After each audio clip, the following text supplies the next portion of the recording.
There we go. I don't always wake up in the greatest of moods. And today, everything hurts. Everything hurts.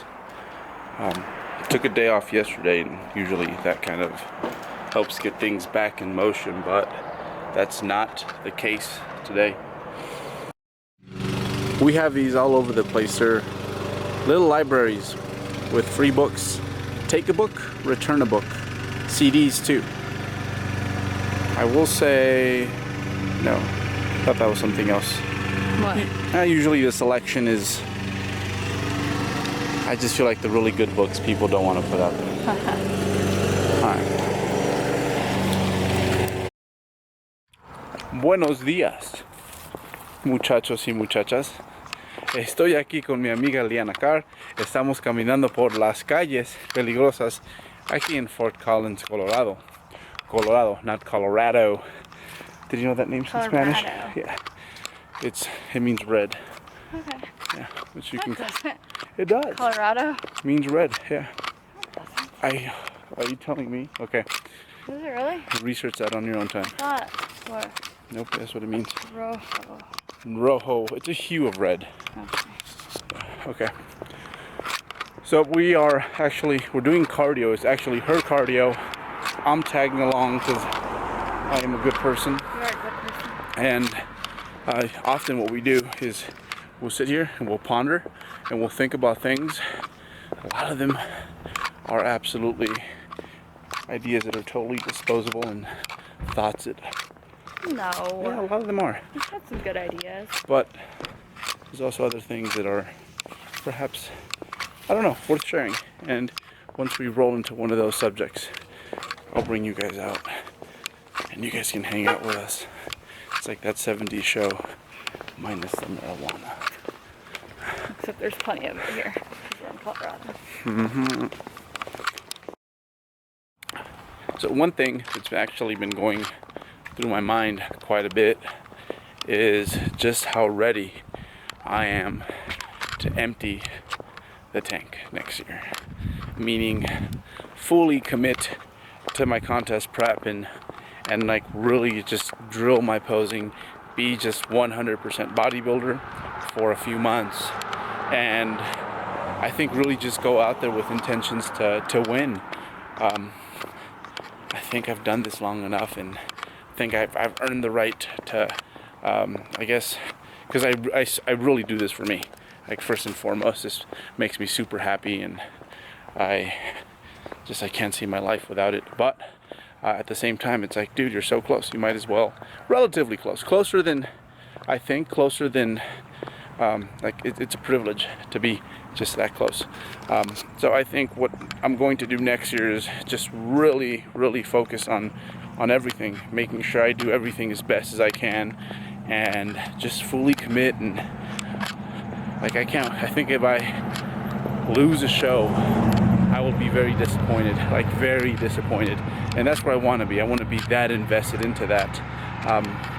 And of course, in order to do that, I'm going to have to bring my best. It just happens to be that both those things kind of coincide, you know. If I am my best, that's what it takes to perhaps win a few of those. And yeah, I think in the past it's been like really just about the process and enjoying that grind. But I think this next year it's going to be a bit different, where we're just good. Yeah, a little bit of killer instinct there, a little bit more than usual. So yeah, we have about less than a year, 10 months left of off season, and then it's time to press that button and commit to a prep. So next few months are going to be very vital. They're basically me putting in the final touches to my physique. There we go. This is what government housing, the projects, look like here in Colorado. Look at that. Really nice. And my homie here will be tagging along as well. Hopefully we make it through a full contest prep and no one's mad at anyone and no one finished the last of the Cheerios and stuff like that. That'll be you, per usual. And leave the box there and start all kinds of commotion. It's gonna be good. And like I said, I will hold you accountable to doing this right, because I know that you're really good about getting away with things because you know how to get away with things. But yeah, I don't know. Anytime I ever do anything, I go 100%. That's just kind of how I've always been. So this guy. That's kind of been my thing. Is like I don't always go 100%, but I think that's why, to some extent, I'm successful. You know, I don't get overly neurotic, but this time I will. Like I want to have a face that makes like you guys like feel sorry for. Like I want to look like shriveled and like I want to get emails in my inbox and they're concerned with my health. And that I need to stop this now. Terrible. Maybe not that far. No, but that's kind of what bodybuilding looks like. I think any sport is like that. So that is one thing you will hear, is that bodybuilding is not safe, not healthy. But I mean, dude, like I quit high school football after a few good hits. I'm like, you know what, this is just, it's not healthy, and I kind of knew that, but it just was not worth it to me. It was not worth it, the whole getting hit in the head over and over.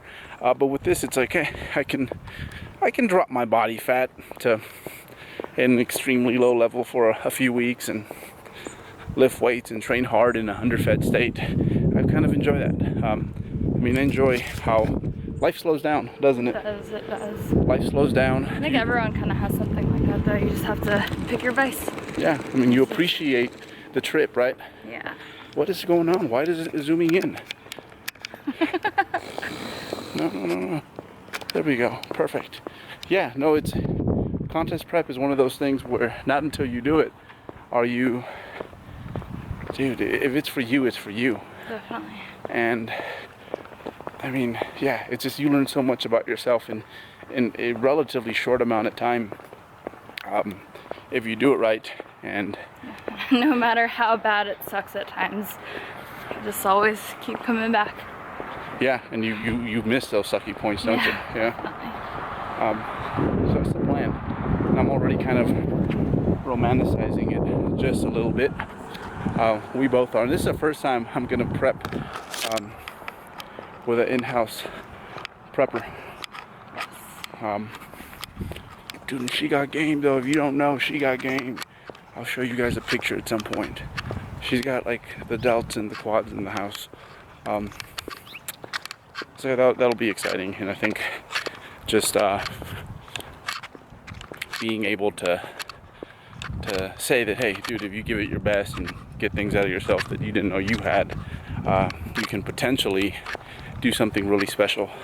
If I win a world title, I will fucking retire right then and there. Like, that is it. I am done. I am done. And I'm gonna pick someone else's hobby who's out there, and I'm gonna mess you up at that too, dude, because that's just how I am. But don't wish I don't pick yours, okay? Give me your most shittiest, not your shittiest, but the hardest contest prep moment you've ever endured. I've already told you about that one, but I think it was just the whole week of 2014. I had just done a show 2 weeks prior, and then I was in New York for the Universal road trip. And I was a week out from a show, and on those things you just had to be really interactive with people. They were filming the whole thing. It was just a really awesome week, but it was super busy.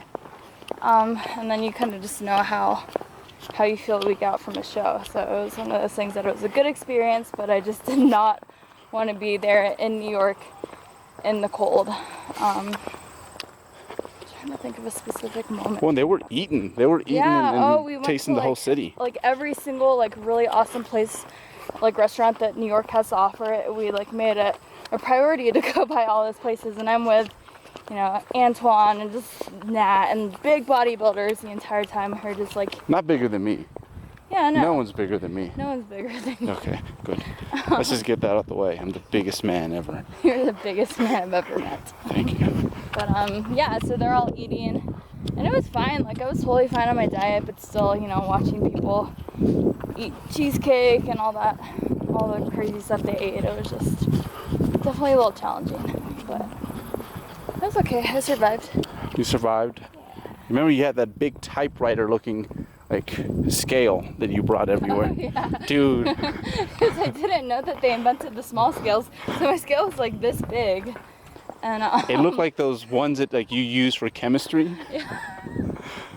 Oh man, and I just brought it around in my bag everywhere and whipped it out wherever I went. Yeah, that was also a prep that I was that I didn't really know balance, and I didn't really know how to handle myself, I think, as much in social situations. So I just weighed spinach to the gram, and I just I was very precise with everything, which wasn't a bad thing.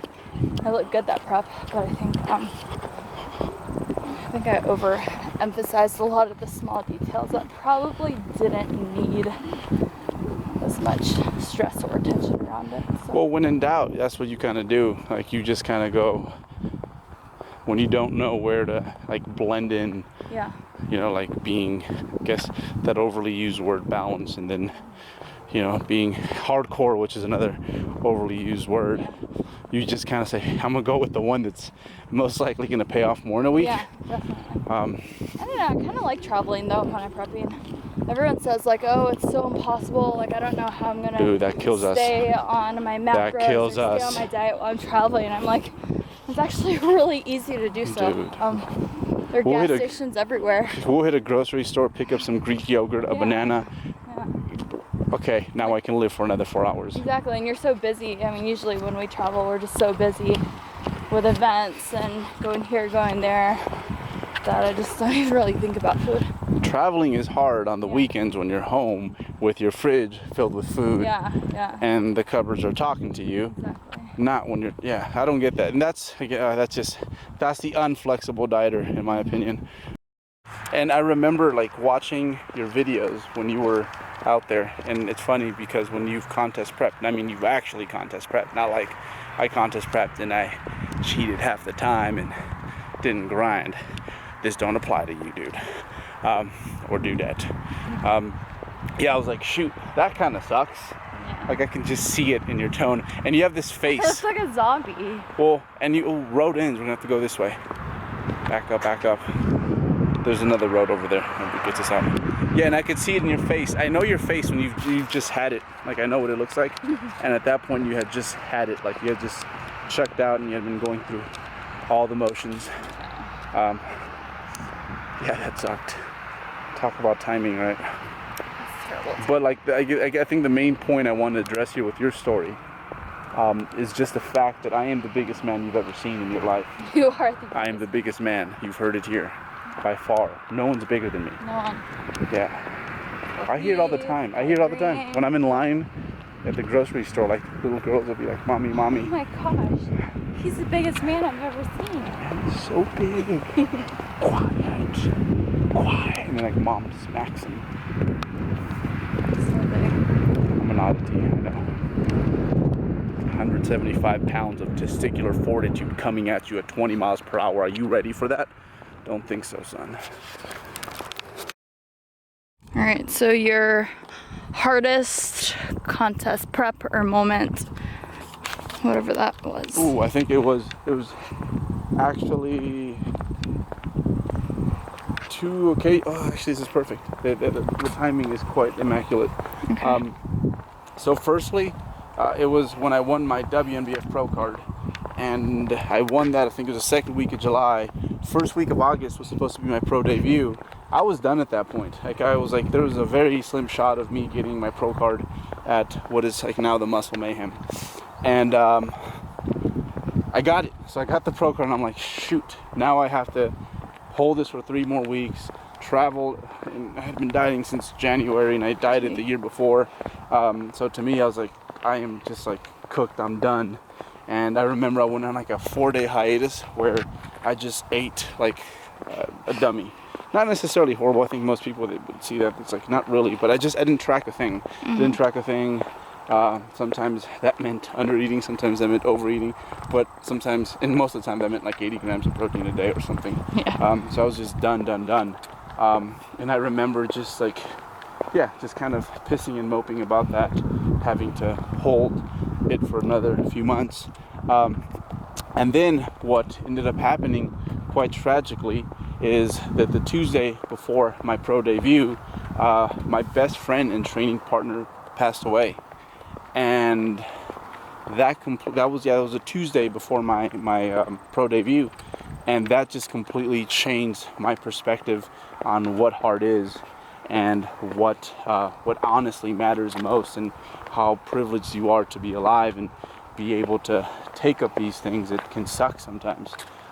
So it was funny because it was like the biggest stressor initially was like making it to that pro show, and then the week before the pro show, basically the person that inspired me to go through that whole prep and do it right, they pass away, and that completely just changed my perspective. So I would say that there's been nothing that surpasses that to this day in my life. And yeah, it's funny how that worked. It went from like me looking at my fingers and seeing how depleted, because you have muscles in your fingers, and like I can see my fingers, they get very depleted and skinny. They look like Snoop Dogg fingers. And that was like my biggest thing. I'm just there like in self-pity, like, man, this sucks, but just get it done. And yeah, so that was probably like, those 3 weeks were probably the hardest in their own way, but one was actually hard, and then the other one was just totally based on my own like shitty perspective at the time. Right. We did a lot of talking today, and I thought you guys might like that a little change of pace. I didn't film the heavy day. However, I did film what would be, if you saw my last video where I explained my split, my Walden Farms day, where everything is in the 15 to 20 rep range.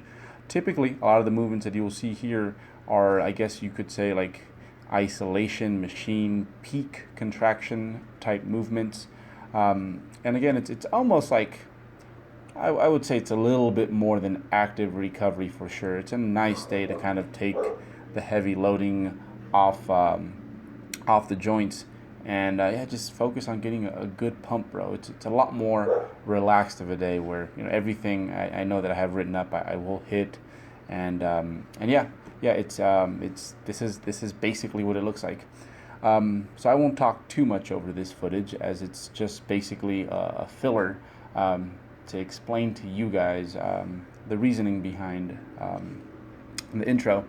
Just wanted something a little bit more intimate this week, and really kind of examine the mental side of things, especially in regards to like being a bit more open and transparent with how I'm feeling, because I think when it comes to the training, everyone kind of throws that out there, but I want to start practicing being more that way, because next year, that's what I think will help people the most, is not necessarily how I get into contest shape, but the mental side of things, because I think that is probably the biggest difference between a newer competitor and someone who's been doing this for a while. So this will be my fifth contest prep, and I have big expectations, as you heard. So trying to balance all that out with everything else that I do in life, and just kind of sharing the good, the bad, the ugly, the scary,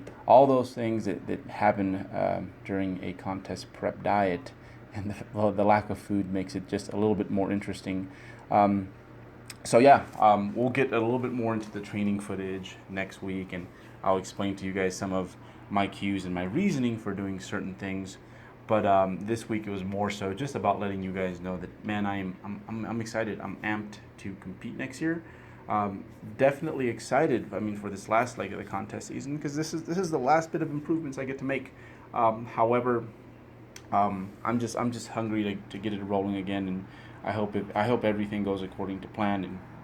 And come next year, I have the privilege to start a full-on contest prep diet. The diet would most likely start around May, and I would be aiming for a couple shows in the fall.